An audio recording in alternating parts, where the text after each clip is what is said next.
राज्य में कनिष्ठ शिक्षक नियुक्ति नहीं पुणी उठी विवाद। नियसरू डीआईडी योग्यताधारी और 2023 रे कनिष्ठ शिक्षक चयन होइथिबा प्रार्थी माने आज पर्यंत नियुक्ति पाई नथिबारु असंतोष प्रकाश करिसेंती। प्रार्थी मानक कहिबा अनुसार मान्यवर सुप्रीमकोर्ट ओडिशा उच्च न्यायालय स्पष्ट भाव निर्देश देइथिले जे निर्दिष्ट समय सीमा मध्य नियुक्ति प्रदान कराजिबो, किंतु आदेश पर प्राय 5 मास बीती जाइथिले मध्य एपर्यंत नियुक्ति प्रक्रिया रे कौनसी स्पष्ट पदक्षेप देखा जाई नाही। प्रार्थी माने कहउचंती जे सेमाने अनेक थर विद्यालय गणशिक्षा विभाग ओ ओस्पे कार्यालय को जाई दाबी उपस्थापन करिसेंती। प्रत्येक थर प्रोसेस चलीछि बोली कहा जाउथिले मध्य कौनसी परिणाम मिलु नाही। एहा सह प्रार्थी माने शिक्षक मानक मध्य साक्षात करी निज समस्या उपस्थापन करिथिबा कहिसेंती। तथापि एपर्यंत नियुक्ति न मिलिबारु समस्तଙ୍କ मध्यरे गभीर चिंता असंतोष देखा जाइछि। एही परिस्थिति रे प्रार्थी माने तत्काल नियुक्ति प्रदान करबाकू सरकार को दाबी करिसेंती।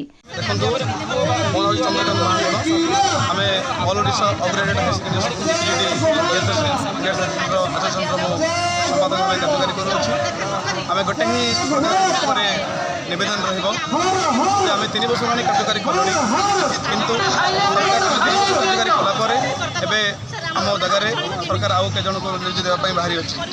तो आम 3 वर्ष कार्यकारी कलापर जो सरकार आमको बाहर करदेव छटाई करदेव तो आम आम भविष्य कौन हम आम जीव कड़े तेणुक सरकार निकट में आम गोटे नवेदन रमको कार्य छटाई न करमको सरकार आम गोटे ही डिमांड रही सर आमको कार्य छटाई न कर सरकार आमको कंटिन्यू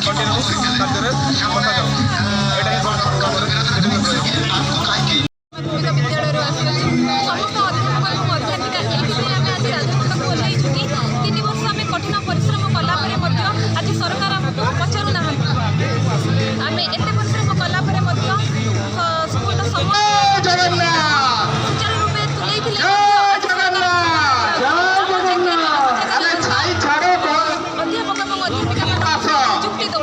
ताल आम जीव कड़े सरकार यही प्रश्न 3 वर्ष चारिटा पत्र आम समय देचु तार कौन मूल्य किसी ना आज सरकार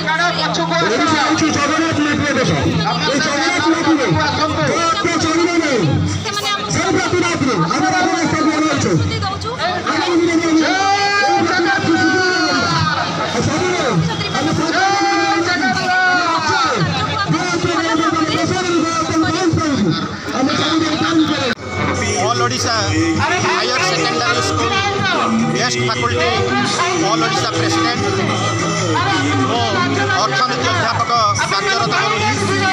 आज आम यही लोअर पीएमजी चटकार अतिथि अध्यापक मैंने एक गणधारणा दे गणधारणार मूल उद्देश्य है कि ओडिशा रे एनईपी बा जातीय शिक्षा नीति जोटा कि आपणकर 2022-23 आरंभ होती ओडिशा सरकार ताको ओडिशा रे मध्य लागू कर आमर प्रश्न सेठी ना आमर प्रश्न अच्छी जे आज जोटा को आम 10+ कहूलु से आपणकर हायर सेकेंडरी स्कूल एवं से पाठ पढ़ाई आपणकर योग्यता हवा कथा एमए एवं बीडी कि एमएससी विथ बीडी हवा कथा।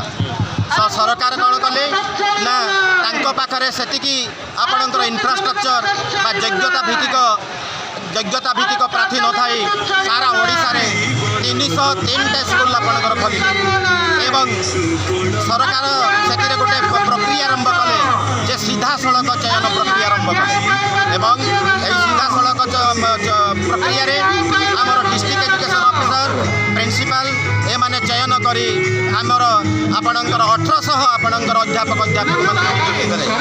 आमर से भी प्रश्न ना प्रश्न हूँ जे आज आम सारा ओडिशा रे 3 वर्ष है कार्यरत अच्छु। आपण मैंने जानते जे ओडिशा रे आपणकर कॉन्ट्रैक्चुअल चाकरी आपणकर नाही बा बंद है प्रथा बोल सरकार बिल्डिंग मारुचंती आउटसोर्सिंग चाकरी दि जाऊँ किंतु आउ गोटे गुण प्रथा से ओडिशा आरंभ कले जार ना आपणकर अतिथि अध्यापक ये अतिथि अध्यापक मैंने आज कोटी कोटी टंका राज्य सरकार को दौरान केमी दौरान ना गोटे आपणकर +2 लेवल आपणकर ଅଧ୍ୟାପକ ସେ 50,000 ଆରମ୍ଭ କରି 80ରୁ ଲକ୍ଷେ ପର୍ଯ୍ୟନ୍ତ ସେ ଦରମା ପାଉଛି। କିନ୍ତୁ ଆଜି ଜଣେ ଅତିଥି ଅଧ୍ୟାପକ ମାତ୍ର 20,000 ଟଙ୍କା, ମାନେ ମାସକୁ ସେ 60,000 ଟଙ୍କା ସରକାର ବଞ୍ଚାଉଛନ୍ତି। ତ 60,000 ମାନେ ଆପଣଙ୍କର 12 ମାସକୁ ଆପଣଙ୍କର 12 ମାସ କରି 7,20,000 ଟଙ୍କା କେବଳ ଆମେ ସରକାରକୁ ଦାନ କଲେ। କିଏ ଦାନ କଲେ? ଅତିଥି ଅଧ୍ୟାପକ ଦାନ କଲେ। ତ 1,800 ଅଧ୍ୟାପକ ଆଜି ଦାନ କରୁଛନ୍ତି ଆମର ଓଡ଼ିଶା ସରକାରକୁ। ସେଥିରେ ବି ଆମର ପ୍ରଶ୍ନ ନାହିଁ। ପ୍ରଶ୍ନ ଆସୁଛି ଆମେ 3 ବର୍ଷ କାମ କଲୁଣି, କିନ୍ତୁ 3 ବର୍ଷ କୋଟି କୋଟି ଟଙ୍କା ରାଜ୍ୟ ସରକାରକୁ ଆମେ ଦାନ କରିସାରିଲୁଣି।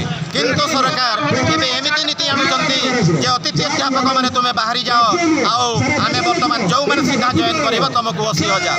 ତ ଏଇ ନିୟମ କେଉଁ ସରକାର କରିଛି ବା ଏଇ ନିୟମ ଆମକୁ ମାନିବାକୁ ଆମେ ବାଧ୍ୟ ନୁହେଁ। ଆମେ 3 ବର୍ଷ କାମ କରିଛୁ, ସରକାରକୁ କୋଟି କୋଟି ଟଙ୍କା ଦାନ କରିଛୁ। ତେଣୁ ତା ପ୍ରତିବଦଳରେ ସରକାର ଆମକୁ କ'ଣ କରିବା ଉଚିତ ନା ଆମକୁ ସ୍ଥାୟୀ ଭାବରେ ନିଯୁକ୍ତି କରିବା ପାଇଁ ଆମେ ସରକାରଙ୍କୁ ଆଜି ଦାବି କରି ଆଜି ଏଇଠି ଆମେ ଗଣଧାରଣା ଦେବୁ। ତେଣୁ ଓଡ଼ିଶା ସରକାରଙ୍କୁ ଆମେ ଅନୁରୋଧ କରୁଛୁ ଯେ ଆମକୁ ସାର୍ ଆମେ 3 ବର୍ଷ ହେଲାଣି ଆପଣଙ୍କୁ ଏତେ ସାହାଯ୍ୟ କରି ଆସୁଛୁ। ଆଜି ଆମର ଯେଉଁ ଆପଣଙ୍କର ଆମ ପାଇଁ ଆପଣଙ୍କର ଦରକାର ଅଛି, ଆମକୁ ସାହାଯ୍ୟ କରନ୍ତୁ। ନହେଲେ ଆଗାମୀ ଦିନରେ ଆମର 1,800 ପରିବାର ଆସି ଏହି ବିଧାନସଭା ପୁଣି ଆଉ ଥରେ ଘେରାଉ କରିବୁ।